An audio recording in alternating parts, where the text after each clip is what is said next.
បាទសូមជម្រាបសួរបាទពុកម៉ែបងប្អូនទាំងអស់គ្នាបាទថ្ងៃនេះខ្ញុំបាទហ្នឹងបានមកដើរលេងព្រៃទៀតទេបាទបានមកឡើងភ្នំមួយបាទនៅខាងស្រុកកំព្រាងខេត្តបាត់ដំបងបាទនោះភ្នំខាងនោះ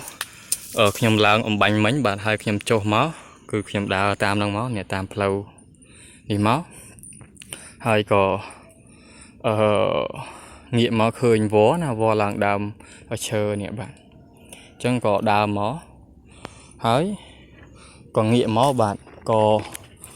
ឃើញវល្លិចងឯងមួយណាបាទគឺស្អាតមែនទែនណាពុកម៉ែបងប្អូនបាទនេះគឺស្អាតមែនទែនបាទនេះបាទចងឡើងនេះបាទចងឡើងណែនខ្តំតែម្ដងពុកម៉ែបងប្អូនណាបាទ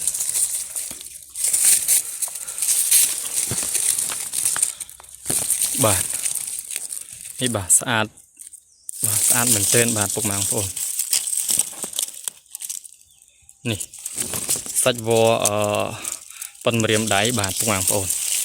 ហើយនោះជាគល់វល្លិបាទនេះបាទនេះជាគល់វល្លិហ្នឹងបាទវល្លិហ្នឹងឡើងមកនេះឡើងមិននេះបាទឡើងមិនអញ្ចឹងបាទនេះបាទនេះហើយម្ដងចំណុចនេះគឺចងបាទចងហើយឡើងទៅលើបាទនេះឡើងទៅលើអញ្ចេះនេះម្ដងនេះមានចពីមចេះបាទឡើងទៅលើនោះបាទឡើងទៅលើនោះបាទហើយនៅជើងភ្នំណាពុកម៉ែបងប្អូនបាទវល្លិនេះគឺនៅជើងភ្នំបាទហើយចងកម្ពស់ប្រហែលជា1 ម៉ែត្រកន្លះណាបាទកម្ពស់1 ម៉ែត្រកន្លះពីដីបាទនេះគឺស្អាតតែម្ដងបាទហើយខ្ញុំអត់មានអីទេណាពុកម៉ែបងប្អូនគ្រាន់តែដុតធូបដើម្បីធ្វើកិច្ចសូមមកកាប់យកវល្លិចងឯងនេះយកទៅគ្រប់ថែសារដើម្បីឲ្យពូកែសាកសុទ្ធណាបាទគឺខ្ញុំបាទដើរឡើងភ្នំអញ្ចឹងគឺដាក់សម្ភារៈឬក៏សំណែមកបន្តិចបន្តួចទេបាទដោយសារតែឡើងភ្នំខ្ពស់ណាអញ្ចឹងហើយពិបាកនឹងដាក់ឧបករណ៍មកឲ្យគ្រប់គ្រាន់ណាបាទដើម្បីឲ្យស្រាលខ្លួនបាទដើម្បីដើរបានខ្ពស់ឬក៏ដើរឆ្ងាយបាទទៅឡើងភ្នំបានឆ្ងាយអញ្ចឹងទៅបើមិនជាដាក់មកគ្រប់សពគឺធ្ងន់ណាបាទអញ្ចឹងហើយពិបាកនឹងធ្វើដំណើរឡើងភ្នំបាទអញ្ចឹងខ្ញុំធ្វើកិច្ចរួចរាល់អស់ហើយបាទខ្ញុំសូមមកកាប់តែម្ដងបាទចងលាបជ័យ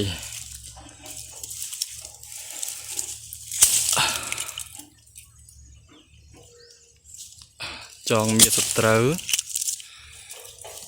ចងរពពួកអមនុស្សខ្មោចព្រាយអាប់ធ្មត់ទាំងឡាយទាំងពួង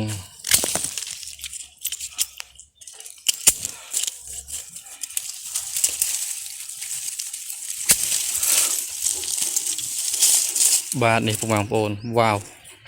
អូដឹងចងតាំងតែពីឆ្នាំណាមកទេពុកម៉ែបងប្អូនណាបាទចងឡងខ្លំបាទស្អាតតែម្ដងហើយវល្លិនេះគឺខ្ញុំបាទហ្នឹងមិនទាន់ស្គាល់ឈ្មោះទេបាទពុកម៉ែបងប្អូនបាទមិនមែនជាវល្លិឆ្អឹងពោះទេបាទគ្រាន់តែស្តៀងបាទហើយសាច់វល្លិតាន់ល្អមែនទែនបាទហើយនេះបាទវ៉ាវចងស្អាតណាស់បាទពុកម៉ែបងប្អូនបាទគឺវត្ថុដែលមានឧបនិស្ស័យជាមួយយើងមិនចាំបាច់ឡើងភ្នំខ្ពស់ឬក៏ឡើងរកនៅលើចុងឈើទេបាទគឺមាននិស្ស័យគឺជួបដោយឯងបាទដោយមិនបាច់សូវប្រឹងណាពុកម៉ែបងប្អូនបាទនេះ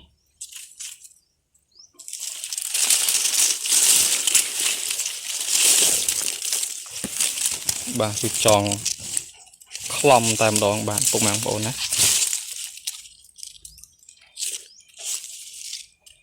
បាទគឺខ្នាតបន្តោងលមមតែម្ដងបាទអញ្ចឹងខ្ញុំបាទអត់មានអ្វីបកស្រាយវែងឆ្ងាយទេណាពុកម៉ែបងប្អូនដោយសារតែវល្លិចងឯងគឺប្រើបាន100 គុណណាទាំងផ្នែកការពារទាំងផ្នែករកស៊ីលក់ដូរបានផងដែរបាទ បាទចឹងខ្ញុំបាទសូមអរគុណបាទសម្រាប់ការគ្រប់គ្រងនិងតាមដានបាទសូមជម្រាបលា